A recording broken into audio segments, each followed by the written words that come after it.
the first point I was making was that the world economic crisis is the product of the greed of capitalist bankers, and we need to make sure that workers throughout the world don't pay for that.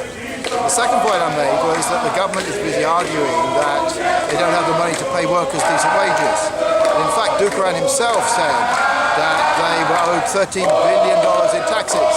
And that's nobody walking the streets of Port of Spain who owes them that money. It's rich people and it's big businesses.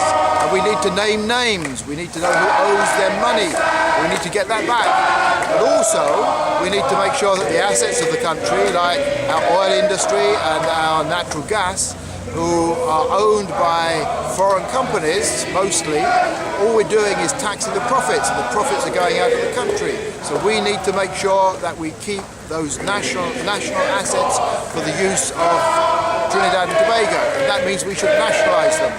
The last point I made was that workers for generations have always understood that we win struggles through unity, and the only way that we're going to win this struggle, which we're still in, is through unity, and we cannot pick and choose our solidarity. We have to support each other all the time, and when we look back and we learn the lessons of this struggle, we're going to remind ourselves of that old trade union slogan that unity is strength, and united we win and divided we fall. There's a meeting of some trade union leaders a day next week. What do you think should be the priority items on that agenda?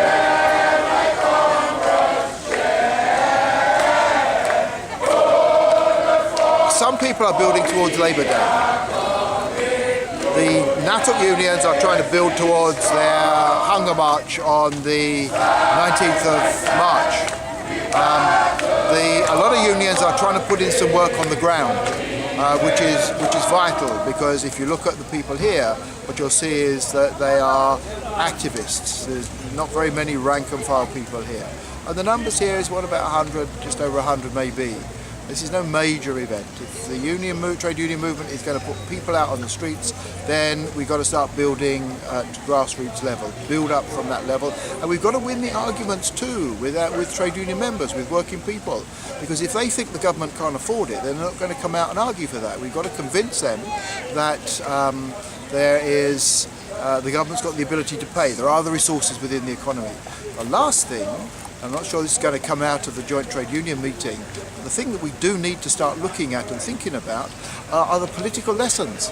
A lot of trade unions and trade union leaders said we're part of the People's Partnership. Well, it's not a very good partnership if we're only getting 5%, right? And so we need to learn some political lessons about how the working class and the trade union movement develops an independent political position. That means that we have to start talking about a trade union-based Labour Party, a workers' party. So we've got to start thinking about that. That's going to be some way down the road, I think. That's not going to be there at the moment. But we need to start putting that on the agenda, because we need to start learning the lessons of what it means to be involved in a government with bourgeois parties like COP, UNC or PNM, because they're all the same basically. They're all financed by big business, and none of them ain't going to look after the interests of working people. We have to do that.